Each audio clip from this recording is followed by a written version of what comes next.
Hello, a very warm good morning to all of you and welcome to BYJU'S Exam Prep IAS.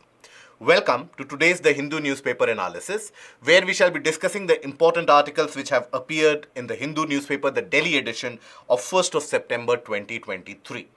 Now, before taking a look at the topics that we are going to discuss today, a minor announcement from our side. That is on 3rd of September, that is Sunday at 6 p.m. We will have a free live interactive workshop taken by Sarmat sir, and there you can have your own opportunity to ask any kind of queries and overall get an overview of how to prepare for the civil services examination and how to crack the examination in the first attempt. So it is a kind of an advice, a suggestion for all the aspirants to get their preparation strategy sorted and to ask as many queries as is possible. Having said that, let us take a look at the topics that we are going to hold for discussion today. So today in total we are going to discuss 8 topics. Now out of those, the first major topic which has appeared in the editorial section, that is a progressive universal civil code or uniform civil code must protect the child's best interest. This has appeared in page 10. That is the editorial page, editorial section, and this is relevant for your GS paper 2 and also for the essay. Here, very briefly, we shall be talking about how the universal or uniform civil code should also focus upon gaining the child's rights and also respecting that when a child is put up for adoption, what are the various nuances which should be involved and which should be included.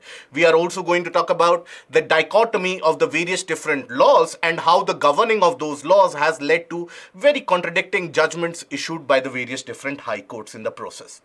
Now, because in the month of August, you would find that there has been a prolonged discussion happening around the region of natural disasters which have happened in the area of Himachal Pradesh, in the area of Delhi, in other various different parts of the country. So here again, keeping in trend with that, you have important articles or major articles which have stressed significantly again on portions of disaster management and geography, and that is, are natural disasters man-made?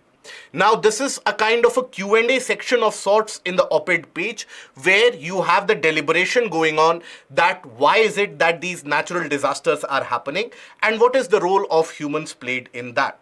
Then India sees the lowest August rainfall in a century. Now this is something relevant for your GS paper 3. Now, India sees the lowest August rainfall in a century, that is relevant for your GS paper 1. Here, we shall be examining the portions with regards to why is it that there is a deficiency in terms of rainfall. We are going to understand it with the help of the monsoonal trough and the shifting of the monsoonal trough. While the article just simply covers the the basics of it, that El Nino causes deficient amount of rainfall, something that we all know with significant amount of detail by now. We are going to dig a bit deeper. We are going to analyze the weather bulletins issued by Indian Meteorological Department in the past week as well. That what does it say? And we are going to focus upon the term break in monsoon, because that is a term that the meteorological department is using quite significantly to explain the lack of rainfall experienced in various parts of the country. Then few of the portions which we are going to discuss from the point of view of your prelims examination. Economy grows at 7.8% in the first quarter results which have come out. Now there, the core sector industries, they have grown by around 8%.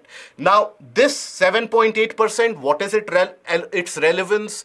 That is also something that we are going to examine. Then Oncologist Ravi Kannan wins the Ramon Magsaysay Award.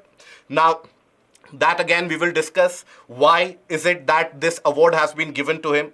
Chandrayaan finds plasma on moon. So here we shall be discussing which is the instrument which has been significantly helpful in finding of that plasma.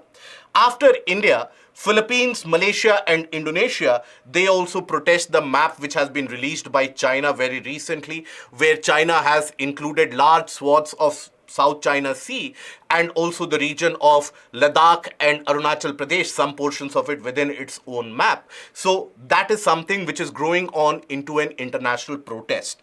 Then fiscal deficit touched 33.9% of FY24 targets in July. Now, the chief economic advisor had issued a statement yesterday that overall we are still on track to achieve our fiscal deficit target. What is that target? That is something that we are going to analyze. We are going to understand the spending which has been done and what is the prospect going ahead, provided that this is an election year. So what is the prospect for that? So these are the major topics that we are going to cover today. So let us take a look at the first topic directly, and that is a progressive UCC must protect the child's best interest. This has appeared in page 10, the editorial section. That is relevant for your GS paper 2 and also essay paper. Now here, there has been a discussion for Uniform Civil Code, the importance of it, the need for it, or what are the points or the arguments going against the portion of Uniform Civil Code, whether that should be brought in or should there be another method of deliberation which should be included. So we are not going to indulge ourselves in the same discussion over and over again. Here we are going to set a pretext, a kind of a context that why this article has been written and what is the crux that you can extract out of this particular article. What are the key points that you can remember from this for the point of view of your examination? That is all that our focus is going to be in. So here, rather than making our own judgments, let us take a look at what the article talks about. So basically, another certain small news snippet that you must have come across yesterday is the fact that the government has announced for a special parliamentary session to be held in the later part of September, for a 5-day parliamentary session which is going to be held. Now, that is where a lot of anxieties have been created across the country, where people are simply blind guessing that this might be the agenda up for discussion or that might be the move that the government is actually thinking of. Now, in light of those anxieties, this article talks about the fact that this special session of the parliament might be one of those methods or one of those processes which the government initiates to bring about the formalization or introduce the Uniform Civil Code across the various parts of the country.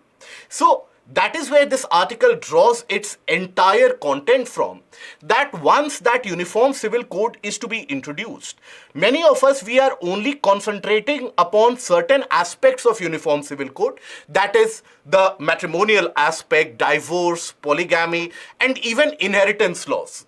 Because when you think about Uniform Civil Code from all the various different sources of information and the cacophony which generally prevails around the topic, you only are aware about the aspects of polygamy, the matrimonial relationship, inheritance, divorce. Now, here, one another aspect which needs to be brought into attention is that of adoption of a child. And that is what the article is about. So here, this article says, and with the help of this article, the author basically says that the Uniform Civil Code is not only restricted to these topics, but also about the adoption of children.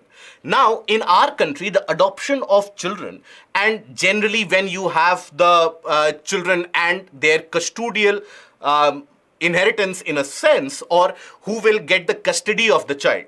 So that custodial right of the parent is driven by the Guardians and the Ward Act of 1890, and that is the driver of the custodial inheritance of sorts. That, for example, a child.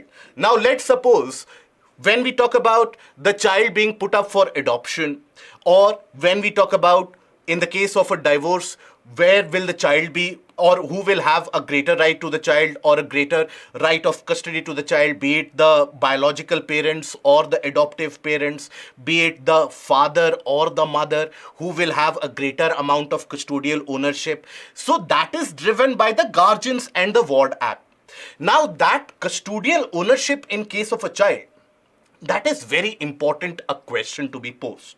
Because when we talk about a child, now you have to understand that while this entire custodial battle rages on generally in the yards of the various different courts and the various judicial institutions, you will find that generally it is thought about that, okay, if the father is correct or if the biological mother is rightfully correct or not, or whether it is the adoptive parents who have a better attitude or not. So the child's rights often takes a backseat. And the child being a minor, oftentimes they are forced to go through a trauma which can impact them for their entirety of the life.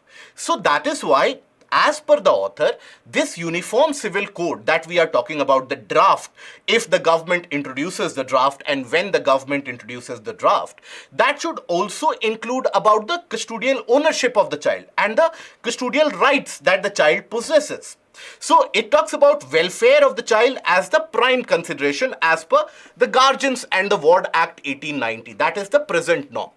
But many of the times here, for example, in case of the personal law also, you will find that Section 6 of the Hindu Minority and Guardianship Act, which deals with the custodial ownership and who will be the guardian of that child. Now here, the father is given that right of custody. And in case the father is not there, then the mother gets the right till the child attains the age of 5 years. Now, in case the father is not there, does not mean the father is dead. Sometimes it can also mean that the father is, let's say, physically incapacitated or is not available. So in that case, the custodial ownership passes on to the mother. And the mother has the custodial ownership of the male child up till the age of around 5 years. Now, when we talk about the custodial ownership, let's suppose under the Islamic law, then you have the various different schools, and all these various different schools, they have their own set of prescriptions, their own set of norms. While certain of these norms and few of these norms, they perform good on certain parameters, they are found lacking on the other parameters. Generally, you will find that in all the court cases which have been registered in the recent past and in the recent memory, now the court, in terms of the welfare of the child, the court hands over all these custodial ownership cases to the CWC, or the Child Welfare Committee. Child Welfare Committee. Now, this Child Welfare Committee, that in itself owes its origin under the Juvenile Justice Act.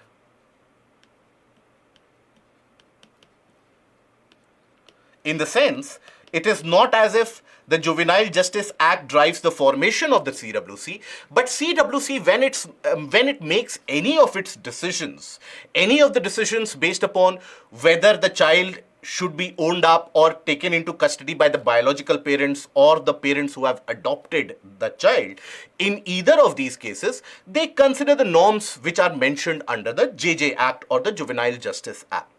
Now, this has led to, in many of the times, the ignorance of the plight of the child. Here, certain court cases have been mentioned here.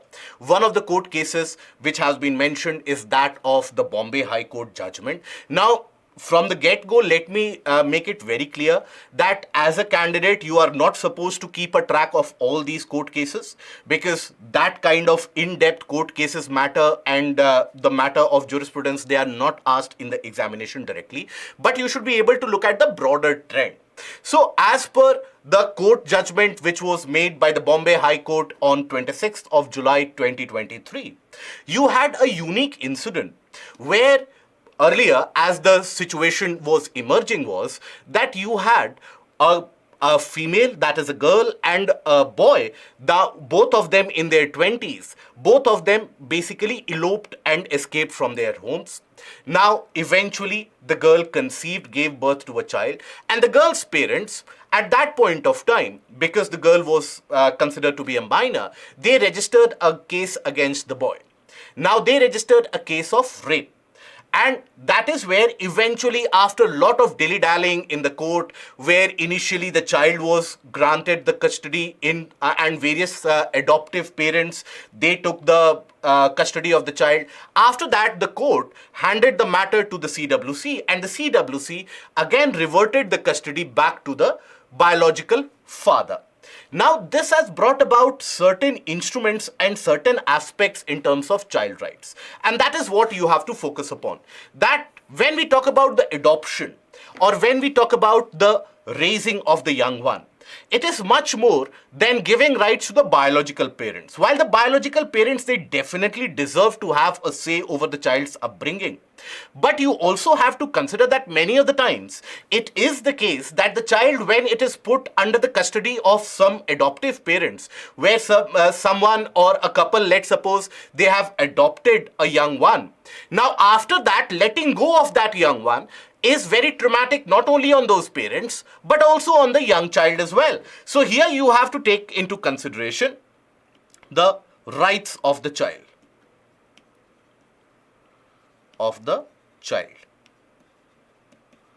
Okay, then here consideration of trauma faced. Now, always biological parents are given a preference. Now, this cannot be a standard operating procedure out there, because in this article there have been cases which have been cited. Again, you don't need to go into the depth of any of these cases, but cases which have been cited where the biological parents have proven to be on not the correct side of the law, but still they were granted the custodial ownership. So here, the biological parents, yes, they have a greater amount of right, but it should not be a kind of a blind action where always they are granted the custody. Biological parents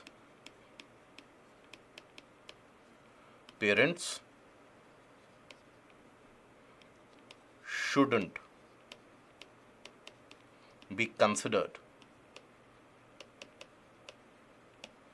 as sole owners. And why do I put the term owners under apostrophe here? Is basically because, again, the court made an observation that many of the parents, how they are dealing with their children, in the sense they are putting the child up for adoption.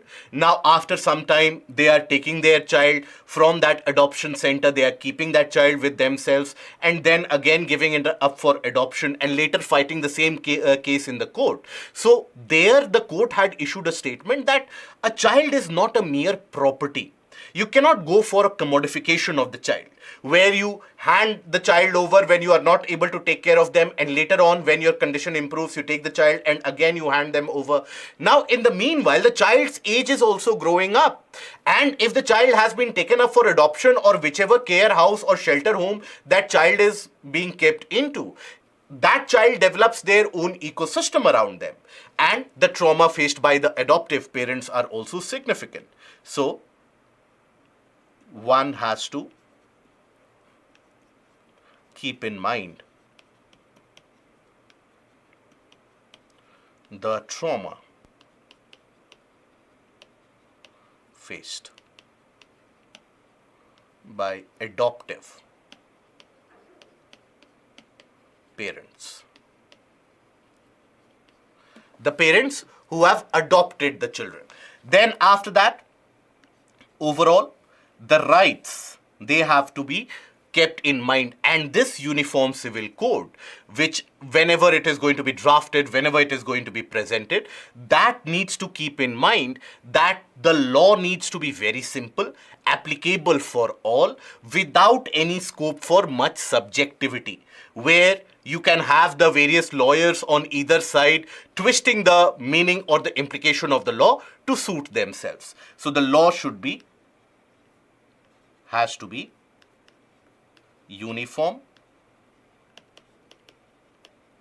and applicable for all.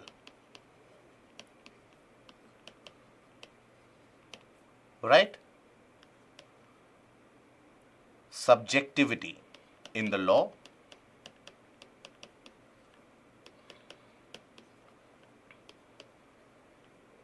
needs to be curtailed.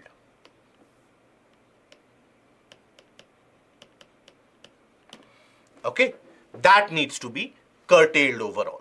So that is what this article is about, that how we should proceed ahead when we talk about Uniform Civil Code. It should not only be restricted to divorce, inheritance, marriages, polygamy, but also child right is one of the major ones, because all the various different personal laws, when we talk about Hindu Minority Guardianship Act, when we talk about the Hanbali, the Maliki school, the Shafi, all the various different Islamic schools and their personal law. So that is where the child right has to be kept transcendental to it all, because a child eventually will end up shaping the nation itself.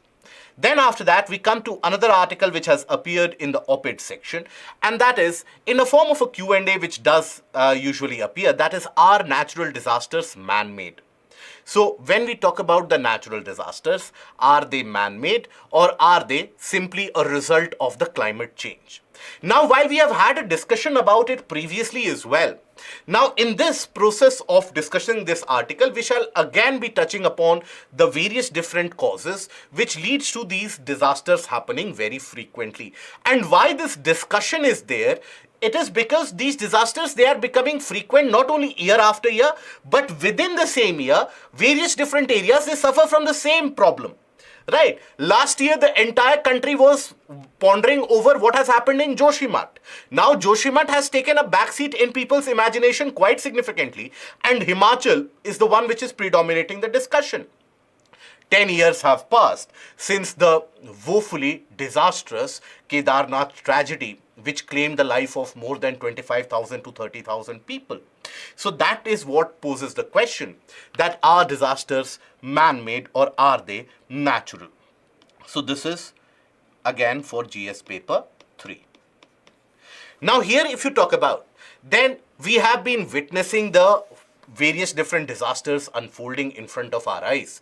And which kind of disasters are we talking about here? We are talking about various forms such as urban flooding, which is a commonality nowadays. Then we are talking about landslides and flows. We are talking about shifting of streams of various different rivers, and we are talking about over inundation or floods across river channels. Okay. Now here, what are the various different topics which are discussed in this Q&A? So here, what are the reasons why these areas across the northern plains, for example, and nowadays you also have increased cases of flooding experienced even in the region of the Godavari basin, even some areas of the Narmada river basin, there also we experience this. So what are the reasons for the increased frequency? Because these disasters, these events have been unfolding themselves in the region of the northern plains for quite some time, but their frequency has increased quite significantly. So what is the reason for that? So first is the construction on the floodplains. Now this image that you see is the image of Yamuna floodplains. Okay, this is what you have as the Yamuna floodplain. Now what is a floodplain, guys? When we talk about a floodplain, these are depositional features. Depositional features that we have, where let's suppose if you consider the plain area and the river channel, let's suppose this is where the river channel is, this is where the river flows. This entire region will be termed as a floodplain. Now, why will it be termed as a floodplain is because the depositions which have happened in this area, all the depositions which have happened in this area, all these areas, they are composed of silt and sediments brought by the river. So these depositions have been happening in this area for a prolonged time of hundreds of years. As and when the river would flood in these areas during the excessive amount of rainfall, the water would enter into these floodplains. So that is why when we talk about any kind of master plan for any of the major city or a metropolitan development, you will always observe that the floodplain region most often than not, it is designated as a no development area. You cannot carry out development in this area. Why? Because first of all, the ground surface in itself is very transient in nature. It changes, its property changes very frequently because it is situated on a very significantly thick deposit, and also this is a region which is prone and is important for the river's own morphology and the river channel's own health, because believe it or not, these floodplains, they bring about a capacity for increased absorption for excessive amount of water. So whenever the water level increases substantially, that water is absorbed by the floodplains. So always floodplains increase or act as sponges to take in excess water. Now what has been happening is basically that in these floodplains, because of the fertility of the soil, in various areas you have people who don't own the land there, but they start growing certain vegetables. Now, authorities, when they are made aware of this fact, oftentimes they clear the zone, but many of the times that goes on unchecked. Now, once you start growing vegetables in that area, you continue that practice because that land is very fertile. You might vacate that land temporarily when the river floods, but again you will reclaim that land. Now after you have done that for a substantial amount of time, there will be, and there has been, especially in the case of Delhi NCR, there has been the reclamation of the floodplains by unauthorized settlements. So here, initially what happens is unauthorized colonies and settlements, they start coming up. And when these unauthorized colonies, they come up, over a period of time, they will also require infrastructure facilities, electricity, drinking water supply, sanitation facilities. So that is where other construction activity is done in order to provide facilities to these unauthorized sectors or unauthorized colonies out there. Now, generally before election time, you will see that the government at various different levels, they come up with a norm where they regularize another set of unauthorized colonies, they make them regularized, and this process continues. So in this process, what happens is greater amount of floodplains is being reclaimed. Now, when you will have the building of the roads in this area, digging and significant accumulation of municipal debris waste and other types of waste, then obviously all of that will get deposited in the river channel. The river channel's depth reduces and all the water frequently overflows, and you can observe this woefully bad scenario in front of your screen. Now, urbanization has no bounds out there. Now, urbanization is not only happening in these floodplain areas. Rapid scale of urbanization is observed even in the hilly areas, hilly tracts, right? And also in the vulnerable floodplains. So that increases the load on the land, as we have discussed on Tuesday as well, that or on Monday as well, that when the load on the land increases, especially in the hilly areas, then the slope becomes unstable and materials, they start to slide. There's a kind of a slip which is initiated and the materials, they gather or garner a kind of a flow. Then building codes and master plan.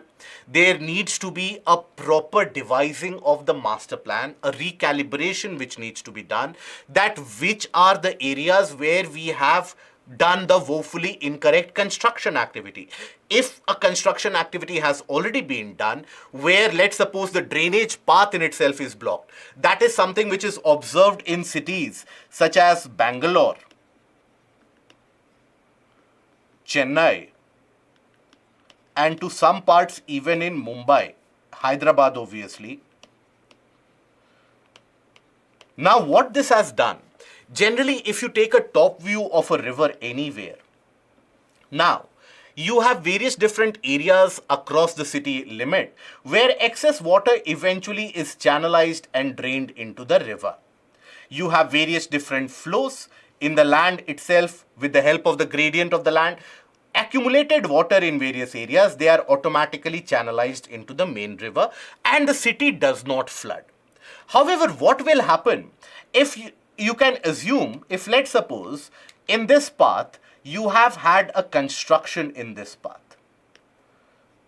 Now, when you carry out a construction activity, you don't do it below the level of the river. You generally do it at an elevated portion wherever the construction is carried out. Let's suppose here also construction is carried out.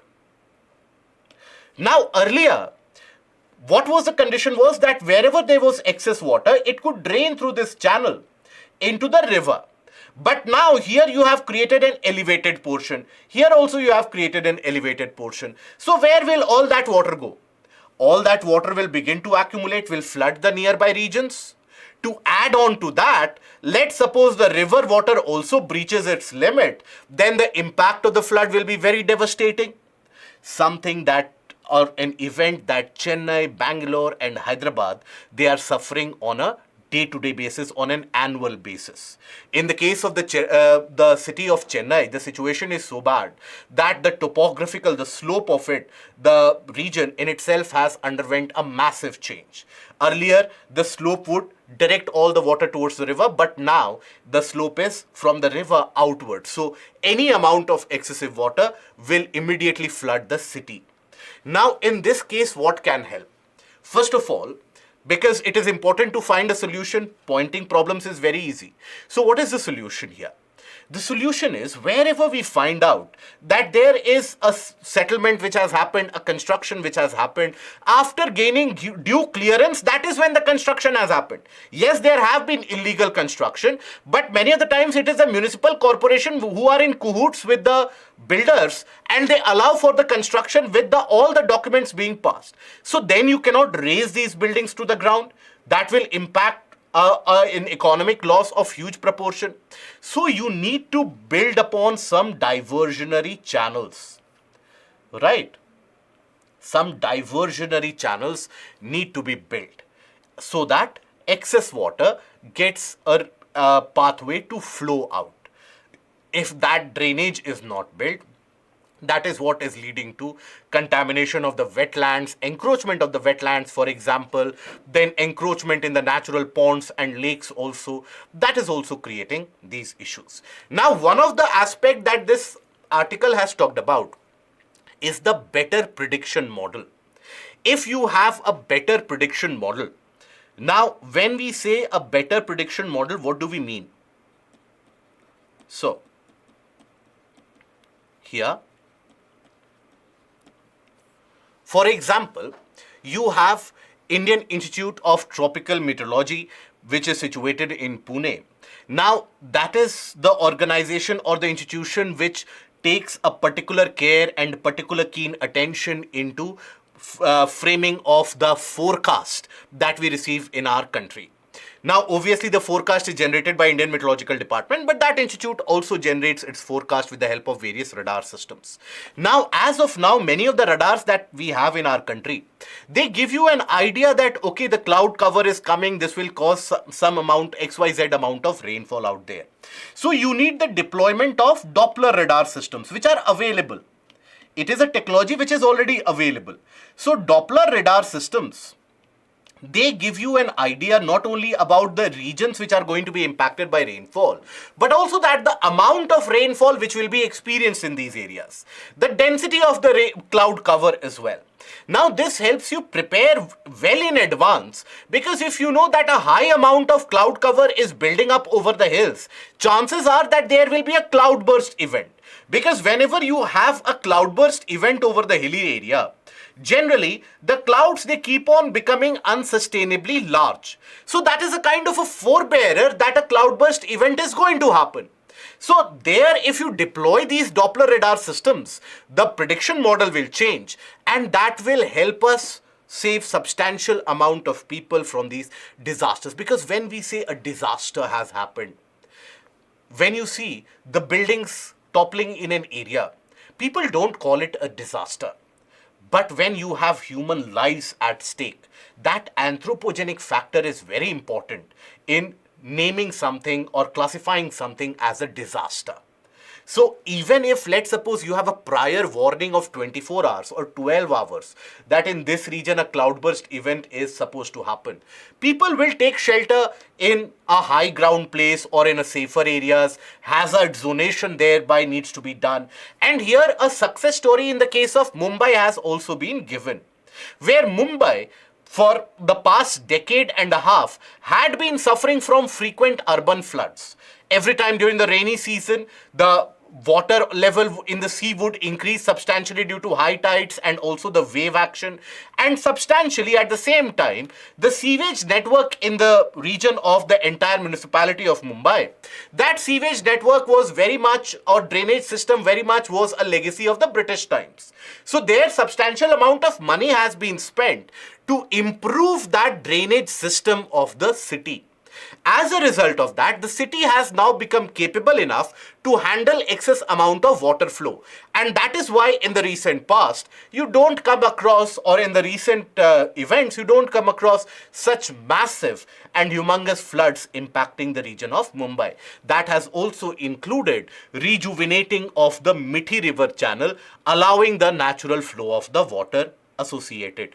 So that is where we can take our learnings, because majority of the cities of the country, the drainage system, the sewage system, that is very much a legacy of more than 50-70 years. Whereas the population has burgeoned and is going to increase. The population pressure in the urban areas is going to increase in the near time future. So that is why a detailed master plan along with better prediction model, along with the hazard zonation, if it is done, then these disasters, which are natural, can be saved by man.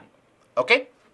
Now, coming to the next topic, and that is India sees the lowest August rainfall in a century, and that is a bulletin issued by Indian Meteorological Department. This is relevant for your GS paper 1.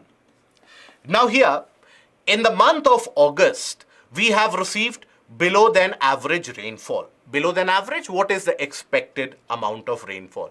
In general, during the monsoon months, now we experience the highest amount of rainfall in the month of July. July is when the amount of rainfall received or expected is the highest. It is roughly around 28 centimeter. Okay. Now, here, basically in the month of August, the amount of rainfall reduces ever so slightly. So in the month of August, normally you tend to receive lesser rainfall than July, but overall we have experienced a deficit of close to around 36%, which is historic. Now, various different reasons are being cited for this, and many of these reasons you would have heard about, read in the newspaper in the recent past. That is, you would have heard about the events of El Nino hampering, or the Enzo cycle in general. So El Nino factor developing in Pacific. You would also have come across the aspect of PDO, or Pacific Decadal Oscillation. But here what we are going to try to understand is that as per this bulletin, the Indian Meteorological Department has published the information that the monsoonal trough, the monsoonal low pressure system, it is the movement of the monsoonal low pressure system which is impacting this change, which has brought about a break in monsoon. So what do we understand when we talk about the break in monsoon? Breaks in monsoon. So basically, after the onset of the monsoon, you would have experienced in your areas as well that it has rained continuously, but then again it has stopped raining, and it is not raining for the continuous duration of 7 to 10 days or 20 days. There is no rainfall at all. So that is a break in the monsoon. So why does a break in the monsoon happen? There are two reasons for that. Primarily driven by the pressure, but the main reason is that the moist winds, wherever their destination is, if these moist winds, they change their direction, then the region in question will never receive rainfall. To simplify this, let's suppose over the land area, let's suppose here you have the low pressure. Now low pressure is going to attract moist winds from here. Now let's suppose the low pressure or a more powerful low pressure develops over here. Now, the winds will be deviated and diverted to this region, and this region will receive lesser rainfall, or this will experience a break because the wind pattern has changed. many of the times it also happens that the low pressure developed is not powerful enough. And when that is not powerful enough, it won't be able to attract winds from the nearby water bodies or the nearby oceans. So because of two factors, changing of wind direction, of winds, and also another factor of weakened low pressure systems. This is the reason why we have breaks in the monsoon. And the break in the month of August was quite significant. However, in the same bulletin, the IMD has also predicted that the month of September might be better, where we might be able to achieve the normal rainfall, but there is no question of achieving a surplus state of rainfall. We might be able to attain a normal amount of rainfall out there.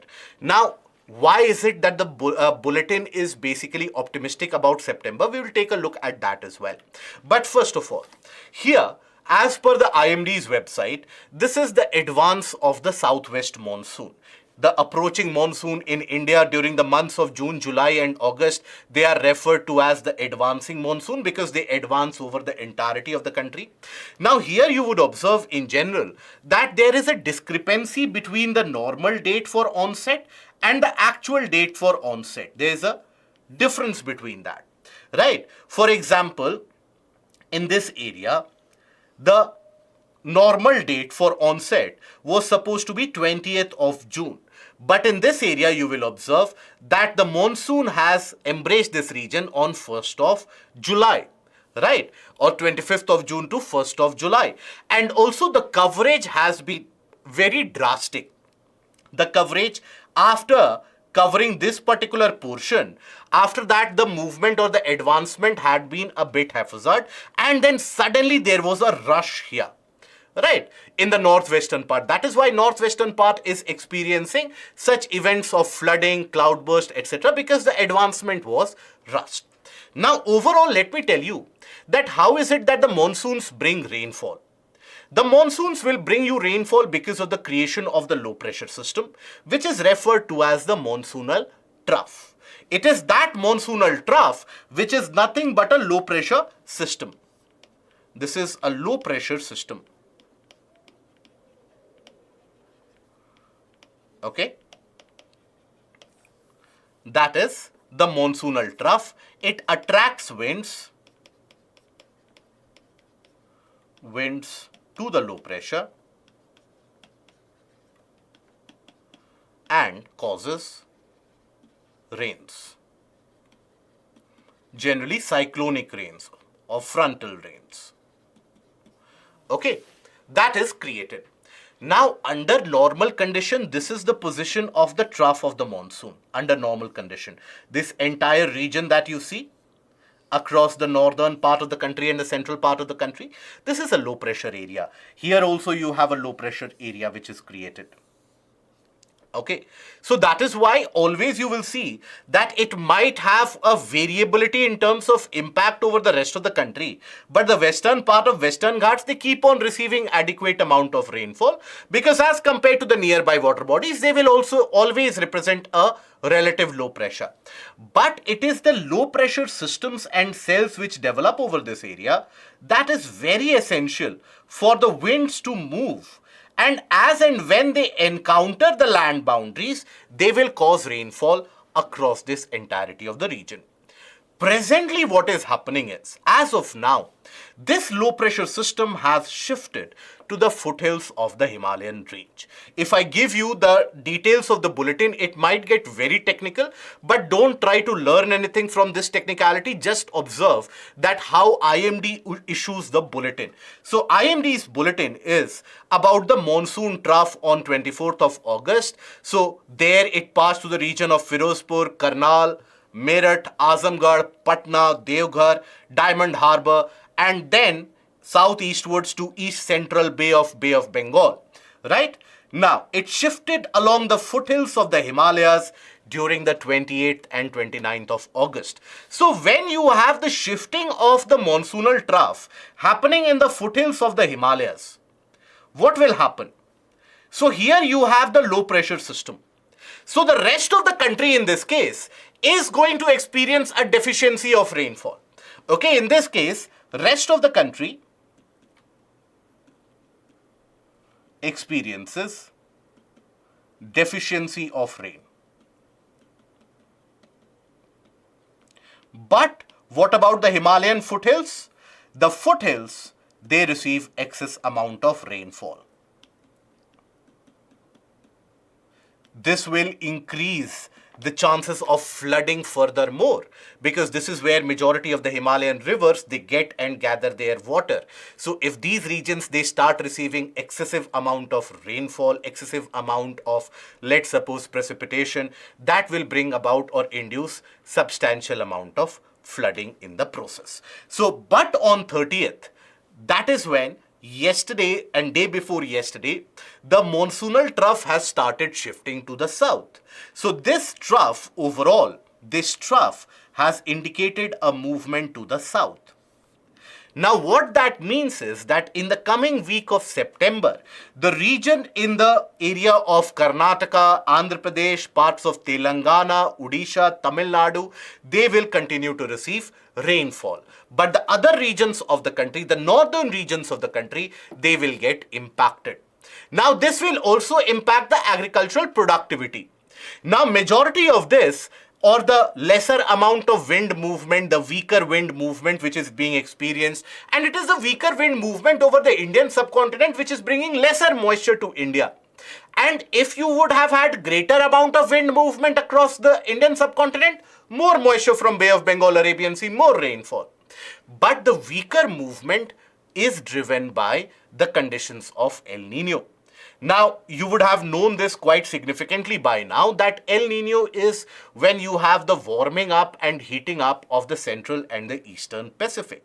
Now, that process of warming and heating, what it does, it induces a low pressure region in the area of Central Pacific, and that induces a circulation. Here you will observe the circulation in the region of the mascarene high pressure, which is a driver of the monsoonal system. So this is the mascarene high pressure, which is around Mascarene Islands. So this mascarene high pressure, that gets weakened. And weakening of that mascarene high pressure means lesser winds being driven over to India. So here you will observe this is where you have the mascarene high pressure. Under normal conditions, these high pressure will generate the winds which will shift their course after traveling the equator and bending due to Coriolis force of action. This is the driver of the winds towards the Indian subcontinent. But when this high pressure weakens due to El Nino, you will observe lesser amount of winds moving over to India. Lesser winds moving over to India means you will have lesser moisture, means lesser rainfall. That is being experienced in the month of August. It will continue to predominate till the later part of 2023, and even in the first half of 2024, we will expect this particular event unfolding. Now, it can, however, be counteracted by the properties of the Indian Ocean. That is, many of the times you have a phenomena where the different ends of the Indian Ocean, that is the eastern and the western ends of Indian Ocean, they get heated up to different and varying proportion. Now, when you have, and that difference in temperature between the various parts of Indian Ocean, that is what is also referred to as the Indian Ocean dipole. These are the areas that UPSC has frequently asked questions from. So it is important for you to be able to relate the present circumstances to these events as well.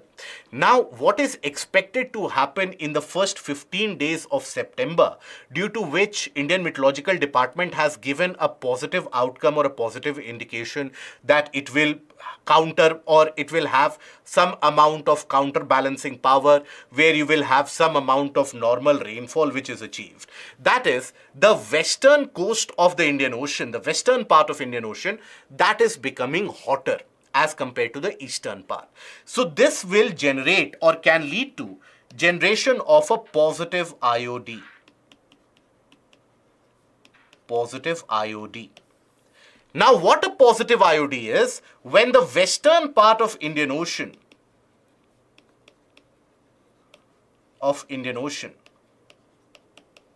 is warmer in comparison to the eastern part. That means there will be a low pressure which will be developed over here and in this region. And that low pressure will induce more winds to be attracted and they will push it towards India. Because the monsoonal trough in the later part of this month is expected to form this kind of an alignment. So that is why September is going to be better as compared to August, even though in terms of absolute amount of rainfall, the absolute amount of rainfall will be less in September. Because from 17 September onwards, the withdrawal of the monsoon also has to start. But there we can expect normal rainfall, and August was a case of extremely deficient rainfall. So what are the causes why August is having an extreme deficiency of rainfall? Till now, the El Nino conditions, and you had the adverse condition present even in Indian Ocean where the positive IOD was not developing. Positive IOD always helps the monsoon. Neutral and negative IOD, they never help the monsoon.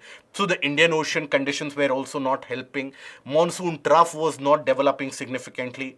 Now, presently, you have a low pressure system developing over Bay of Bengal region as well, which might transition to some rainfall in the eastern India. So all these low pressure systems, they were lacking. They were not developing, and major part was played by the heating of the Pacific. So that is how heating of the Pacific and even melting of the Arctic ice, that has its impact on the Indian monsoon. Okay, so in brief, what is it that we have discussed in this topic? We have discussed what is break in monsoon. Why is it that in August we have received a record lesser amount of rainfall, and not only adhering to the headline of El Nino. Why El Nino? What is masculine high pressure and the weakening? How is it that the monsoon trough transitions over India? And why is it that the foothills of the Himalayas are experiencing higher rainfall? And why is it that in the month of September, the Peninsula Plateau and the southern states, they will receive high amount of rainfall? Okay. Now, coming over to certain areas relevant only for your prelims, and that is, yesterday almost everywhere you would have noticed this article that economy grows 7.8%, which is fastest in the past 4 quarters. Now, this is the release of the economic GDP growth data. Now, GDP growth data here of 7.8% makes India again the fastest growing economy in the entirety of the world. China registered a growth of close to around 6.9%. Having said that, this growth of 7.8% is slightly lower as compared to RBI's own internal calculations and projections. Now, RBI in its projections had basically said that overall India is going to attain, in the entirety of the year, India is going to witness a growth rate of around 6 to 6.5%, where in Q1, RBI had projected a growth of 8%. So even though it is slightly lower, but still it is almost up till the same tune. Now, this growth rate has been achieved based upon the growth in various different areas. We'll talk about the core sector separately. That has appeared in a different article. But majorly, construction activities are driven by a rate of close to around 7.9%. Then mining activities are driven by a growth of around 5.8%. Now here the numbers are not important, guys. Please understand, don't learn these numbers at all. UPSC is never going to ask them. But try to understand what is its implication. So if the construction growth has been around 7.8%, this is largely driven around the infrastructure growth and the public investment. So public investment is amongst the biggest drivers of the construction growth. Public investment here refers to the investment made by the government in terms of infra and infra development. Now, construction is one of the larger job generators and the job generating sectors in the entirety of the economy, where the number of jobs generated are humongous. So that will also augment the demand. It will create a demand in the economy that is good for the economic setup overall. Now, other than that fact, if you have the increased construction activity, increased demand, then private participation in driving the economy, that also grows. Since the post-COVID pandemic years, we have experienced or we have been witness to a situation where we have seen a stymied or a significantly small amount of advancement made by the private investment or private participation. So private participation has been stymied post-COVID years. This has the tendency or has the potential to spur the private investment, the private capacity utilization, and so on. Now, agriculture has indicated a 3.5% growth, but here you have to understand that while the potential was significantly larger, it was hampered by the floods, the unseasonal rains, etc. And given the fact that El Nino condition and the condition of deficiency of rainfall is going to prevail for the rest of the year, this is supposedly or it is expected to go further bad going ahead into the future. So it is these trends that you have to catch, that what is happening and what will be the impact of that. Or if there is a particular figure, why is it so? Now, associated with the same article, you have another one which shows that core sectors grew 8% in July. Output shrank 2.2% from the June level. Now, core sector. Here, what are the core sector? So you have 8 various sectors of the economy which are designated as the core sectors. They form a major bulk of the industrial output, the index of industrial output which is released. So here, electricity, steel, refinery products, crude oil, coal, all of these, they are the core sectors. Now, in the month of July, basically, you had a growth of around 14 or close to around 14% in terms of coal. You had a growth of close to around 8.9%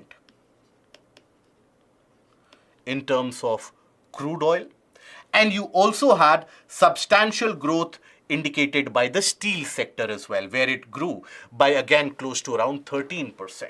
So these 3 sectors, they are the drivers of growth, okay? But there has been a kind of a moderate performance in the other areas which have pulled down the overall production ever so slightly, but nonetheless, if these keep on continuing, that is good for the energy security of the country and also will create a greater amount of demand by creating more jobs in the economic setup. Overall, again, the data pointers need not be learnt here. Now, another news piece, that is Ravi Kannan, oncologist. Oncologists are who? The doctors who treat cancer patients. They are oncologists. So the oncologist Ravi Kannan has been awarded the 2023 Ramon Magsaysay Award. So Ramon Magsaysay Award is basically instituted after the 7th president of Philippines, and that is why it is considered. Now, this is an award which is given for achievements in humanitarian areas, certain amount of positive contribution to the society. So oftentimes it is also significantly having an analogy, or it is treated as Asia's own Nobel Prize. That is what the treatment, or that is what the analogy given is in many of the cases. Now, Ramon Magsaysay Award was given to Ravi Kannan in order to understand and appreciate the achievement brought by him in treatment of cancer and also taking it to the larger masses in Assam. Now there, by the various initiatives that he took, for example, by making the treatment free for the poorer sections of the society, by training the people of the family themselves, and this is important to understand, training the people of the family to take care of the patients in case of excessive amount of pain. So in far off areas where the accessibility to the hospital is difficult, you cannot keep on switching between the hospital and your house consistently. You cannot get up being hospitalized because that will involve a lot of money. So oftentimes you cannot even expect the nurses and the doctors to be at your beck and call if you are living in a far off area. So that is where he devised the method where people would go to the houses, they would train, the professionals would train the family members in case of palliative care, and that has brought about a significant amount of involvement of the patients in the treatment facility. in the case of cancer and the cancer patients, majority of the patients, they choose not to take treatment because they lose trust with the system itself. Now here, and in generally in across the country as well, we have seen that the healthcare participation starts dropping out, and the patients oftentimes they don't adhere to the prescriptions because they lose faith in the system. So here, by instilling that faith, it has been a monumentous achievement. He has also managed to provide the treatment facilities to more than 5,000 people now. He has provided an ad hoc basis of employment for many of the trained professionals as well. So the entire ecosystem has been established. So here you can see the various achievements: free treatment, fooding and lodging facilities for the poor sections, ad hoc employment for caregivers, home care programs. Now, based upon these achievements, he has been given the Ramon Magsaysay Award. So for your examination, what is important? What is this Ramon Magsaysay Award for? Who was Ramon Magsaysay? It is regarded as the Nobel equivalent for Asia. And why is it so? And who has been given the award in 2023? Okay. Now, another news story in the business page, that is fiscal deficit touched 33.9% of the entire year's quota target by the end of July itself. Right? For the entire business year, the entire budget year, whatever our quota for fiscal deficit was, we have reached 33.9% of that. So overall, the target of the government is to keep the fiscal deficit at 5.9% of GDP. Last year, it was around 6.4%. So this year, the target is to bring down the deficit figures to around 5.9%. And in order to do so, in order to achieve that, they need to take care of the various budgetary incomes, revenues. So here, the chief economic advisor also has made a statement that our net tax achievements, or the various different amount of taxes that we have received, that amount has gone up. But the government expenditure is also going up. Overall, this article also tells us that the government expenditure in this time of the year, the Q1, is substantially larger than the Q1 of last year. Because this being the budget year, you will find that the government keeps on spending a lot more in the initial portions of the year, so that the results are something which are visible on the ground. So that is where the amount of expenditure has substantially grown up as compared to the last quarter or the quarter of the last year. So total expenditure, it is around 30.7% of the total budgetary estimate. Now, last year, it was only 26% of the budgetary estimate which was done. Now, being an election year, being the reality of the fact that you have subsidies being announced for, let's suppose, the gas cylinders. Now, there is talk of lowering of the excise duty on petroleum prices as well, to lower down the prices of petroleum. Now, all those subsidies announced and all those various different compulsions during the election year is supposedly going to make achieving of this fiscal deficit target much more difficult. And that is the trend you have to watch out for. Now, Chandrayaan probe finds the sparse plasma on moon. Now here, what is important is the fact that one of the instruments, one of the payloads on the Chandrayaan, that is the Rambha LP. That is, what is Rambha LP? Radio anatomy of moon-bound hypersensitive ionosphere and atmosphere Langmuir probe, or Langmuir probe. Now, that is supposed to gather information about the ions present in the lunar atmosphere. When is it present? What is the density of it? So that is the purpose of this particular probe. And here, this probe has detected the presence of plasma, which is again driven by the solar insolation. At the time when the solar rays are shining, that is when that plasma density tends to vary. More details will be released in the later days, but here for your prelims, you need to be aware that which is that probe which detected plasma on the moon, and it is Rambha LP. UPSC is not going to ask you the details about the functionality of Rambha LP, so you can be assured in that category. Now, After India, Philippines, Malaysia and Indonesia protest the map released by China.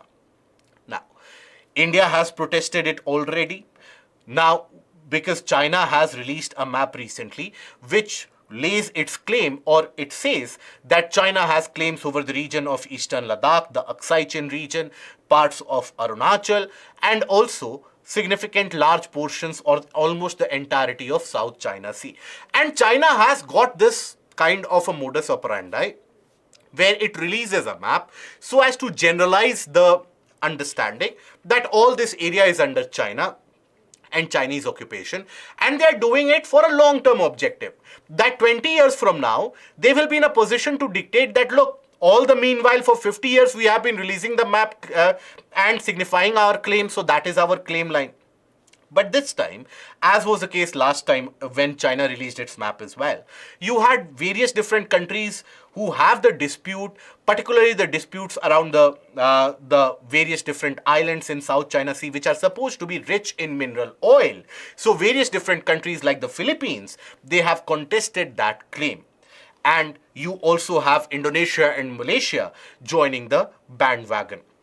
Chinese Foreign Ministry has issued a statement that this is just a generic exercise, whereas these countries are saying that you should drive your decision of the map making based upon UN clause, that is United Nations Convention on the Law of the Sea. So it is UN clause which designates the foundation and the boundaries. It is as per the norms of UN clause that the international boundaries, they are driven. Now, for example, Malaysia is claiming that the portion that China has included in its map, that comes within the exclusive economic zone of Malaysia, thereby hampering its ability or the potential to harness the resources out of the ocean nearby. So that is where UN clause should be the driver rather than the Chinese Foreign Ministry. And that is where the international multilateralism is important here. Okay? Now, after this, let us take a look at the questions which can be framed. Discuss the role that legislations like the Uniform Civil Code can play in bringing about better outcomes for children. Now here, when we say better outcomes, we talk about the outcome of adoption, custodial ownership. We talk about the outcome even in certain healthcare standards, because when a child suffers from traumatic experiences, that is when they need to be given a better care. So Uniform Civil Code, we have talked about the way forward where rights of a child are kept human-centric, where you have to consider the conditions of both the biological parents and the adoptive parents, and a simplified law or a legislation which is not open to subjective interpretation. That is something which needs to be emphasized. Then discuss the variability in Indian monsoonal system brought about the features of El Nino and the properties of Indian Ocean.